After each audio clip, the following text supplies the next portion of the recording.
Hi again, everybody. It's Kevin Knesset coming to you live from the newsroom of The Observer and TheObserver.com on this, the fourth day of March in the year 2025. Sure hope you're enjoying your Tuesdays no matter where it is you are in the country.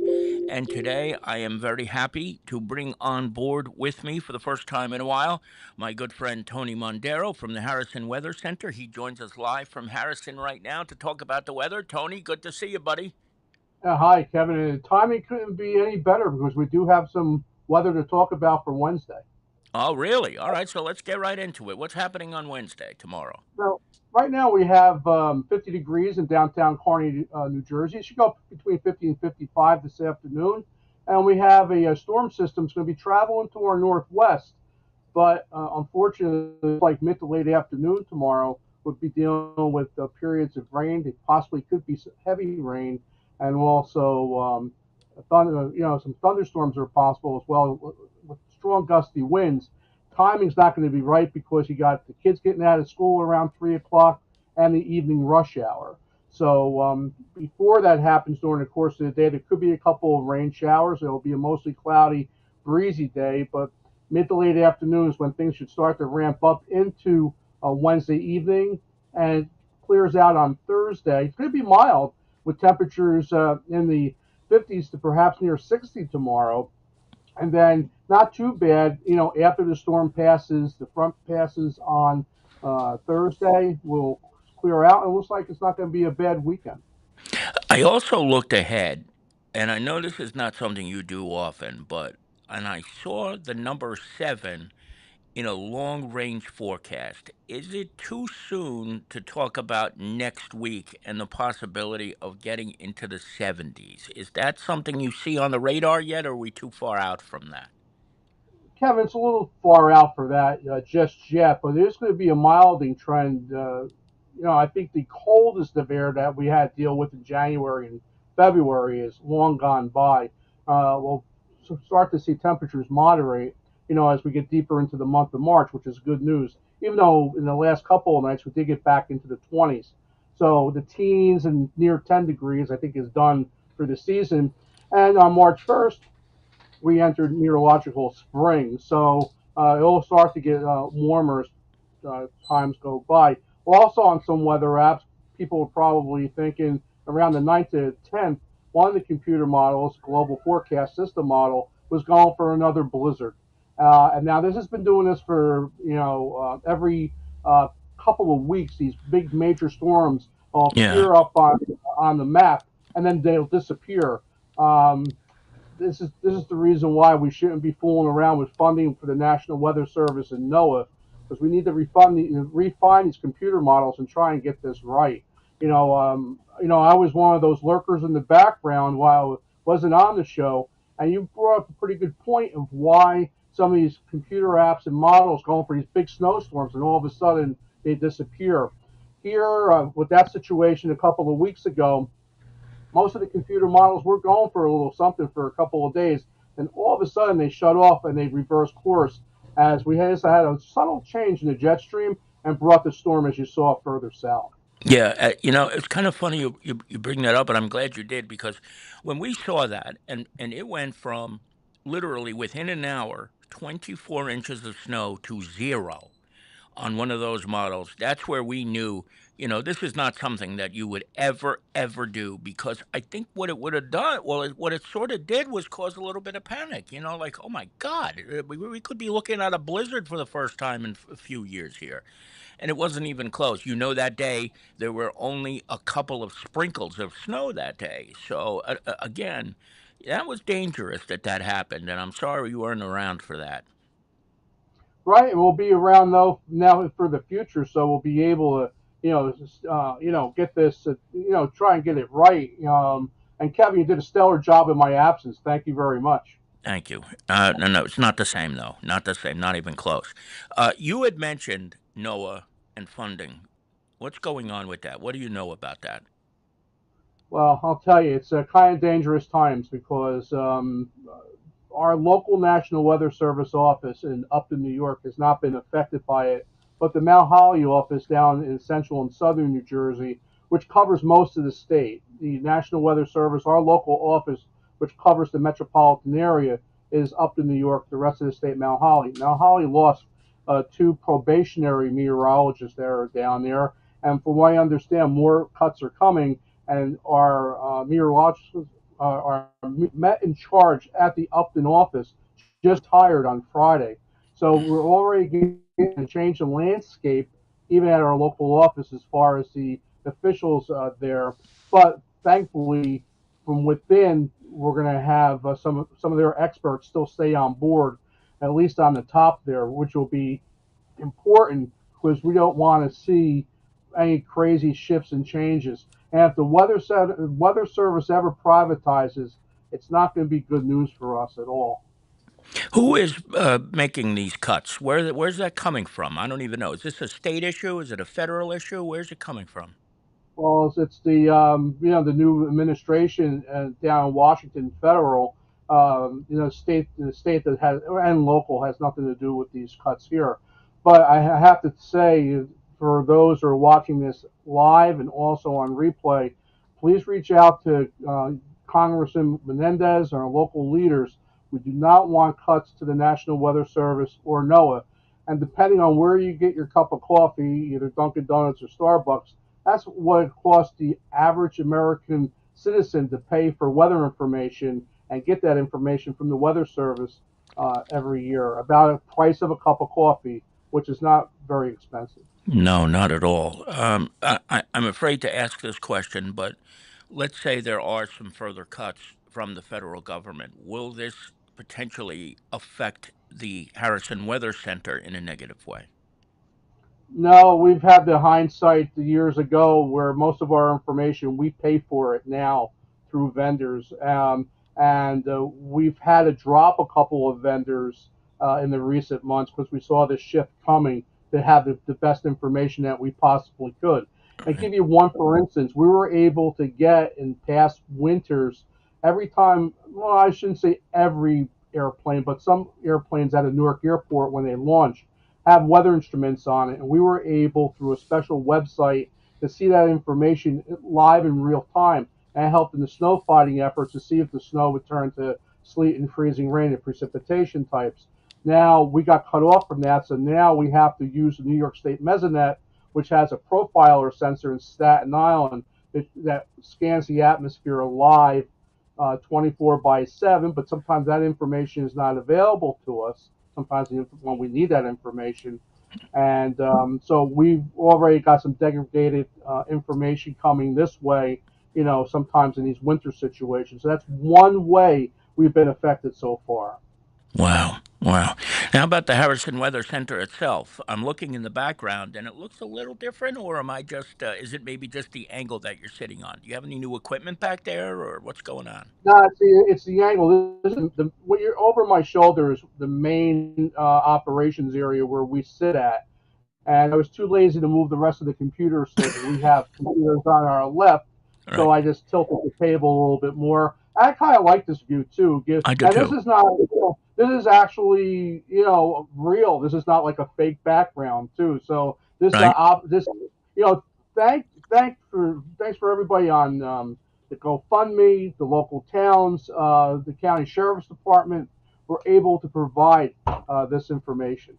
It's funny you say that because you may have noticed the background that I'm using is not a legitimate background. It's the World Trade Center from Brooklyn. So mine's a little bit Mm. on the fake side, but it's a little bit more exciting than just a couple of words. So you got me on that one. Everything else good, Tony? You doing okay on everything else for the most part? Yeah, absolutely, Kevin, and thank you for asking. I wore this shirt for us today, New York Mets, Juan Soto. Hopefully, we're going to have a good year. And I was going to ask you today on the show, what do you think about the Devils? I haven't really been following the hockey. Are the Devils in a playoff contention this year? Well, before I get to the Devils, my uncle Mike is watching us from out in California, and he saw the shirt, and he's a big Mets fan too. So he sends his regards. He is the biggest Rangers fan I know. And what's remarkable about the Devils season so far is that they are in a playoff position. They're in a decent playoff position, but for the entire month of January and February, it's felt like they are not even close to the playoffs. They have had a really bad stretch. And then 2 nights ago, Jack Hughes, their number one star, went down in an injury in a game out in Vegas. And he's flown back to New Jersey for a surgeon's opinion. And they're talking about him perhaps being out for the rest of the season. If he's out for the rest of the season, they are screwed. Let's just put it that way. However, the one good thing is the trade deadline is coming up on the 7th, so they have a couple of days to make a trade. They're going to need to make probably two if they're going to be able to maintain this playoff position. Now, once they get in, I think they could be dangerous with or without Jack Hughes. But the problem is they've been so inconsistent over the last 2 months that getting in, I think, is going to be a problem. And even though they were pretty much written off, the Rangers are only about, I think, 6 points out of a playoff spot now. So anything is possible. And for my uncle's sake, I hope the Rangers make it, because if they do, it'll be a lot more interesting, to say the least. That's for sure. And we can't forget about Lisa's Yankees either. It's going to be a good year again for both local teams. I think we're both going to be competitive. Absolutely. I'll tell you what, I did not, if you had asked me about a year ago, if I thought Juan Soto would wind up with the Mets, the answer would have been a resounding no. And the Mm. way the Mets season started when they were 20 and 33 or whatever it was even more like, why on earth would he ever want to leave the Yankees for this? But here he is. And so long as he stays healthy, God willing, I think we're going to have a real fun baseball season. Both teams, you're right. Yeah, it'll be a good foundation. Hopefully, our pitching is there. I was glad to see Pete Alonso resign, so that was good. I want to see what him and Soto can do back to back. So it'll be an interesting year. Absolutely. Now, on our way out here, big event coming up, not this weekend, but next weekend, is the St. Patrick's Day Parade in West Hudson. So when we reconvene 1 week from today, perhaps we can talk about that, because the big day's coming up with Mark Wiggins, Donna Bocchino, and Mike Mara as the Grand Marshal and the deputies. And I know you have always been around for the parade. So will we see you at the parade this year, do you think? Yeah, absolutely. I usually stand kind of around Rogers Boulevard and William Street, right there. This way, when it's over, I just walk down William, and I'm home, which is good, and I don't miss it for the world. And they've had that parade through fire and ice, right, through the years, literally through fire and ice. With the weather and that major fire, several years ago on Rogers Boulevard, where the parade had to be diverted. So, yeah, oh, absolutely, Kevin. All right. We'll look forward to that, Tony, and every Tuesday moving ahead at 1:30. Thank you for being with us today, and we'll see you back here next week, or if something happens in between now and then. Thanks again, my man. You're quite welcome, and thank you for the opportunity. I really appreciate it. And everybody, remember tomorrow, around when the kids get out of school, mid to late afternoon, watch out for the rain and wind and possible thunder. Just be careful out there. Thank you, Tony. See you next week. Take care, Kev. Okay, brother. There he is. That is the one and only Tony Mondaro from the Harrison Weather Center. I am so glad he is back with us. I really am. Nobody forecasts the weather the way he does. No one comes even close to forecasting the weather the way he does, and I am really glad he is back with us. We reconnected a couple of weeks ago, and it was right around the time that people were talking about this terrible 24-inch snowstorm that we never got. And I realized, I certainly realized at that moment, like, you don't get that from Tony. He just doesn't ever sensationalize the weather. So I appreciate the fact that he is back with us here today. Now, I want to start off with a couple of housekeeping items. The first thing is very important. You will see a logo for Facebook on the screen here, but underneath it, it has our YouTube address. And there is a particular reason why I'm asking everybody today, and we'll be asking everybody in the coming weeks, to begin to make a transition over to YouTube. And here is why. For all the years that Facebook Live has been a thing, and for us, it began in 2017, so we're talking 8 years already. Facebook Live was a phenomenal place to broadcast our news broadcasts each week. And it was great because built into it instantaneously each and every week was an archive. And that means that anything that we ever broadcast at that point in time would be available for you to read and watch in the future. So if you go back to the Observer's Facebook page, you will find some of our broadcasts going back as far as 2017 when I couldn't even talk. Basically, I was just it was a complete and utter mess how bad those broadcasts were in the early days. Well, over about a week ago, we got an email signed by and this is not a spam. We checked it and made sure that it was legitimate. Signed by the one and only CEO of Meta, Mark Zuckerberg, who informed us that at the end of this month, every Facebook Live broadcast will remain on the social media platform for 30 days and then will completely disappear. Now, this was we don't there was no reason given as to why this sudden change came about from Meta, the company that is the parent of Facebook. But the bottom line is it's a reality. And that's why, for us as an organization at the Observer, and for me as a broadcaster personally, we are going to do our best to make the transition on a more serious basis to YouTube because it is at that location that YouTube will stay and everything will remain in perpetuity unless they come up with another stupid rule like Mark Zuckerberg and his board of trustees came up with for Facebook users. So what we're doing is we're going to push this a lot in the coming weeks. There is no other reason for this other than the reality that they are going to be taking down these videos after 30 days. And we're hoping that everybody will begin to join us more over at least for the live broadcasts, youtube.com/slash the observer NJ.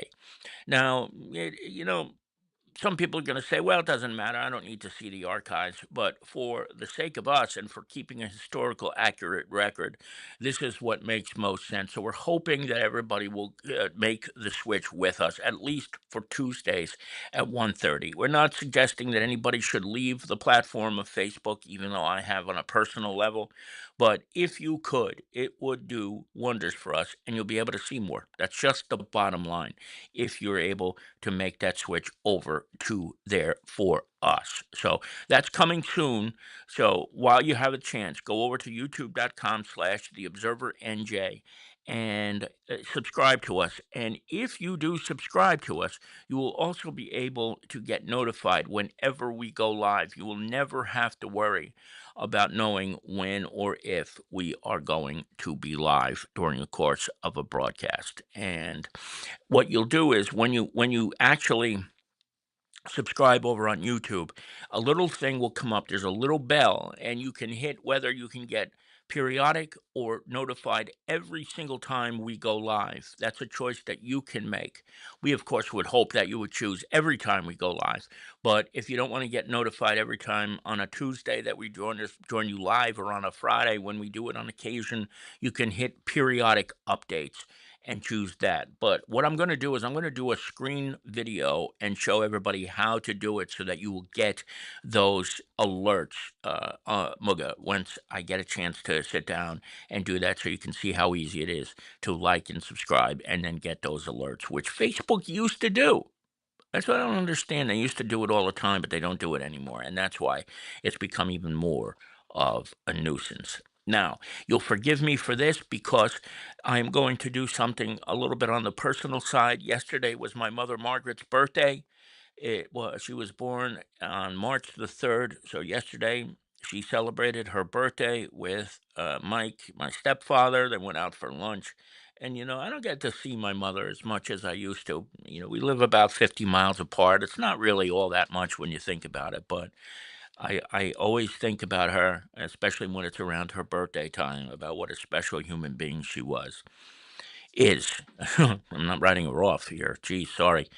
And I'm going to tell you, when I was a kid, she was my mother and my father. She was a big sister. She was a mentor. She was everything. My dad wasn't in the picture. And even though we have our moments with each other, what son and mother doesn't? I love her very, very much, and sometimes you don't really realize how lucky you are when you're born to your mother and your father. You didn't have any choice in that, and yet if I had an opportunity to make that choice, it would have been a no-brainer to choose my own mother to be my mom because she has been everything for me, made every sacrifice that she ever made for me when I was a kid, sending me to St. Peter's Prep and the Salve Regina. Wherever I wanted to go, she was ready to do it. And that's why as she gets older, I'm so glad that she's enjoying her life. She and Mike have a great life together that they've put together, and I want everybody to know publicly how much I love her and how much everything I am today is because of her. One day later, happy birthday, my mother. I love you very, very much. This is coming up this evening at 6 o'clock at Town Hall. It's Black Balloon Day. Black Balloon Day is to raise awareness about addiction, and anyone from the town is certainly welcome to attend this event at Town Hall, 402 Kearny Avenue at 6 p.m. So if you have a chance, and you, of course, if you maybe know somebody, and unfortunately in this world, who doesn't know somebody who is affected by the addiction epidemic in this country, please head on over to Town Hall today at 6 p.m. It's a very stirring and moving event that takes place once a year. I think last year was the first year we did it in the town, but it's going to happen again this evening at 6 p.m. over at Town Hall. Now, this is what I would say is very big news. Some of you may know this already, but if you do not, last week, the town of Kearny announced that Stephen Marks was moving on to become the town administrator in the township of Montclair. And I am happy to report that my friend and possibly yours, George King, the retired Kearny Police Department police chief, has been appointed the new business administrator for the town of Kearny. There will be a vote at the next Kearny Town Council meeting 1 week from today. Presuming that vote goes the way it should, I don't see any reason why this won't be a unanimous vote. George King will become the new business administrator in the town of Kearny. George was the chief for, I believe, about 8 years in as the police chief. He was a transformative chief after he took over in, I believe, 2017. He was well loved by many of his members and retired after an exemplary police career. And he will begin, God willing, on April the 1st in this new position. And let me tell you something. When we first heard that Steve Marks was leaving to go to Montclair, it was kind of like, okay, this isn't going to be easy. But this all fell into place with George King so quickly that it's not even funny. And when I tell you that the mayor is making a phenomenal choice here in hiring George King to be the new business administrator in the town of Kearny, you can go no wrong. I don't care where you are on the political spectrum locally and who you support. I don't think there's going to be a soul. Maybe there'll be one or two who don't like George, very few. But everybody is going to be on board with this decision and this move to make George the business administrator. I think the transition between Steve and he will be remarkably smooth, and we couldn't be getting any luckier. When you lose a business administrator, it's always a long and laborious process. Sometimes you have to go on a long search. Sometimes you have to go on a nationwide search, which is what they did in Montclair. In this case, not necessary. George is right here. He is a lifelong Kearny resident. He is still here. He never moved. He does have a place in Pennsylvania, but he's been off for the last year, and now he's ready to come back. He's ready to come back, and he's going to do this with distinction and with class. I am absolutely certain of it. So that should be official come April 1st. That's the day Steve begins in Montclair. It's the day that, if the vote goes accordingly on March 11th, George will begin at the town hall here in Kearny, and we are all all very fortunate that this is happening because the transition is going to be very easy, and we're getting as good an administrator as there has ever been, really, when you think about the way he ran the Kearny Police Department up until last year. I think we are all going to realize how much we are in good hands with him as Kearny's new business administrator. So, on a personal level, congratulations, George, on this great new chapter of your life. And I know we are very happy for you, and I'm sure everybody watching is. And again, I have to tip my cap to the mayor because this was a coup. This was an absolute coup. This could have been a very, very difficult situation, and that instead it becomes a very, very easy one. And in my mind, a no brainer. So let's just hope that the town council, and they've been getting along fairly well lately, let's just hope they all do the right thing when the vote comes up 1 week from tonight over at Town Hall. This is a big piece of what happened in the last week in the town of Kearny. A new ordinance was adopted to regulate the town's parking in the back of Town Hall to begin on weekdays at 8 o'clock in the evening. One of the reasons why this was done, according to Councilman George Zapata, who is the ordinance chairman and who did a great job pulling this ordinance together with Mayor Doyle, is because there are a lot of meetings that take place at town hall that start at 6, 7, 7:30. Most of them begin by 7:30. So what was happening was sometimes people were parking in the lot when it was too early, and people who were attending meetings, who are mostly volunteers, weren't able to get to park in the town hall parking lot.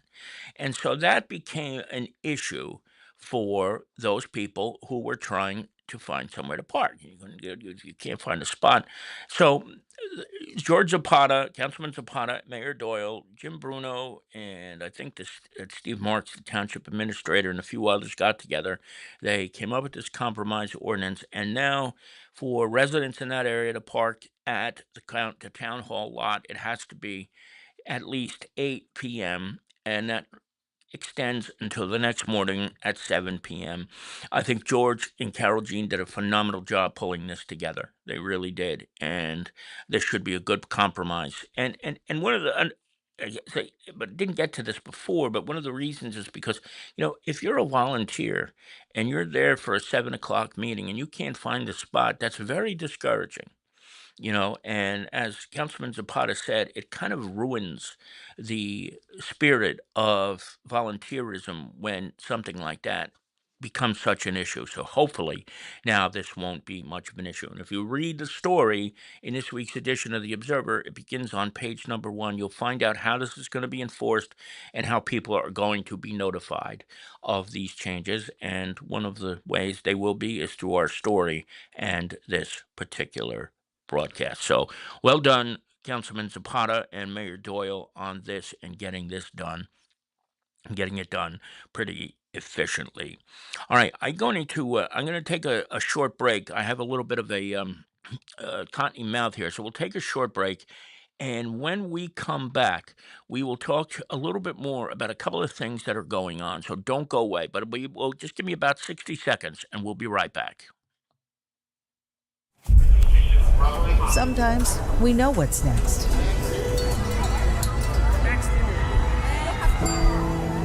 Next. Other times, it's impossible to know what's next. Don't be caught standing by the next time someone's heart stops. Call 911. Call 911. Call 911. Knowing CPR takes you from bystander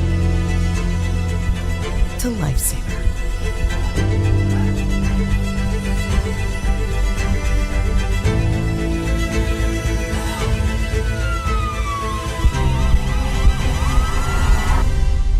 Join the Nation of Lifesavers by learning CPR at heart.org/nation today and be the next lifesaver. It's 1 minute past the hour. Kevin Canessa back with you here on The Observer Live. Before I get back into a couple of the topics, I want to welcome in everybody who's been in the chat room that I haven't had a chance to say hello to yet. Manny Ventoso Jr. is here with us. Barbara Condon is also here. I already greeted my Uncle Michael. Valerie Curry is here with us. And of course, out in Sin City, Pat Locasto is with us, and Deborah Garcia as well. And anybody who may be watching in the background, we welcome you to the broadcast today. Now, I want to switch over here to something that happened over the weekend in the township of Lyndhurst. There was an armed robbery at a store on Ridge Road on March the 1st. Two 15-year-old juveniles walked in with masks over their faces, and one brandished a knife and the other grabbed a hammer from one of the counters in the store. I don't know if it was a deli, a liquor store, a bodega, what it was in Lyndhurst. And they attempted to pull off an armed robbery of a store clerk in Lyndhurst. One went behind the counter and tried to steal and walk away with tobacco products. And once one of the clerks approached the two 15-year-olds who were there, they both fled the store. They both have since been arrested, and they were caught by the Lyndhurst Police Department, which is certainly excellent news to hear that they were caught. But what I find very interesting about this, and I don't know the answer to this, is that when the police sent us the report, it said two 15-year-old juveniles. Usually, when the juveniles are boys, it will say two 15-year-old boys or juvenile males. The gender of the person involved in this particular case was not mentioned in my press release that I received from Captain Ortieri. My presumption is, and I'm basing this on my experience alone, that since there was no gender listed in this, that the two involved in this were females. So which that would make these two 15-year-old girls. I am 99% certain, based on my history of the way these are written, that that's the case. Now, either way, 15-year-olds to go into a store in Lyndhurst and walk in with a knife, excuse me, and with a hammer, and to accost a sales clerk is incredibly ballsy. But the good news is these two juveniles, regardless of what their gender is, are both behind bars now at a juvenile detention center in the Bergen County Juvenile Detention Center, and they have both been arrested and charged accordingly. And I hope they throw the book at them. But imagine that, the audacity of two 15-year-olds to walk into a store in Lyndhurst, of all places, where there are cameras at every entry point to this township, and pull something so stupid.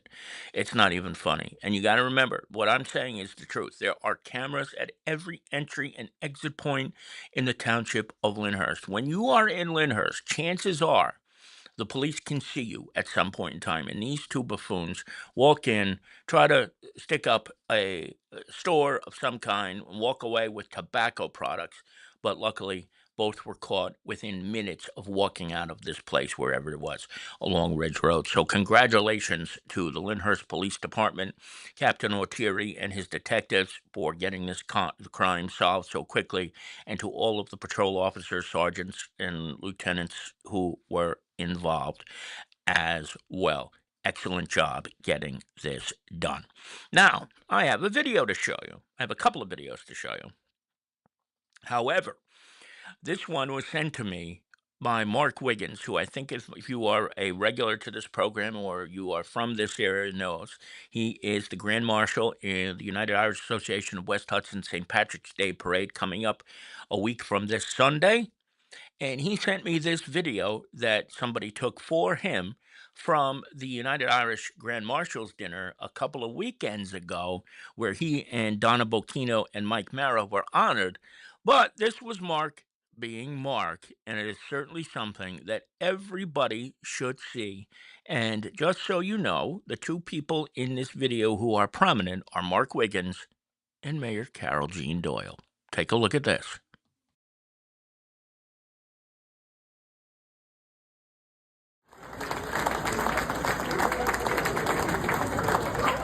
I will keep Mayor Doyle in my arms and in my heart for all my life. When she She was my Sunday school teacher in second grade. She became my very first crush. And now I get to show everybody how much I love this woman.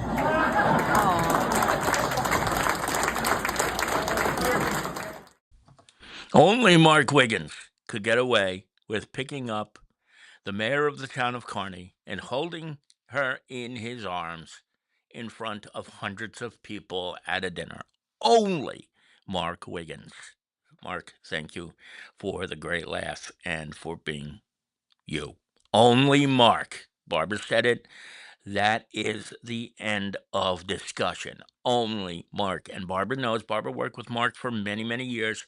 Barbara, of course, the one and only proprietor of the former Condon Funeral Home on Kearny Avenue. We miss you, Barbara, terribly. I hope you're enjoying retirement, but it's not been the same without you. So there's a couple of other things that I do want to get to, but I'm going to postpone it, hold off onto it until Friday. And one of the things involves a council meeting that took place a week ago involving Councilwoman Eileen Eckel and the agenda meetings that take place in the town of Kearny. But since we've gone almost an hour, what I'm going to do is I'm going to wait until we regroup on Friday before I explain this to you. And I don't want, because the video is about 20 minutes long, even though when she began speaking, Councilwoman said it would only take about 2 minutes, but it went on more than 20 minutes. Agenda meetings take place before council meetings. And over the years, Mayor Santos and only a select few people ever went to those meetings. And that's because he wanted to keep a tight leash on it.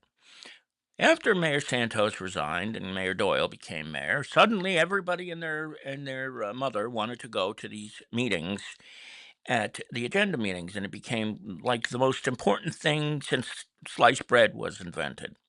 Well, Mayor Doyle did not want that because it caused a lot of consternation, it caused a lot of stress. And Eileen Eckel, the third ward councilwoman, got up at the meeting last week and went on about a 20-minute rant on why it was so important for others to be allowed to go to these agenda meetings, when the serious reality is that not once in the previous 19 years when Santos was the mayor of the town of Kearny did she ever ask to go to one of these agenda meetings. So I bring this to you now, and later on in this week, when we have our next live edition of the Observer Live, we will show you the video that happened last week at the council meeting, and we'll talk about it then, as long as well as anything else that may happen to break in between now and then. So look forward to that one. Friday rolls along later on this week. All right, everybody. Larry Hanlon is here with us as well. Larry, good to see you, brother. Good to see you very much. I know I owe you a phone call, so I will make it today, I promise. All right, we're going to wrap things up for now. We will be back, don't forget, on Friday, and then 1 week from today. And of course, if anything breaks in between now and then, we will join you here as well. But I want to thank each and every one of you for joining me today. I know we went a little bit longer than usual, so thank you for sticking around throughout all of these discussions that we've had today. And once again, congratulations to George King, Kearny's new business administrator. From the newsroom of The Observer and TheObserver.com, it's Kevin Canessa signing off for now. And we hope to see you back here again very, very soon, if not Friday. Take care, everybody. Bye-bye. Enjoy the rest of your day.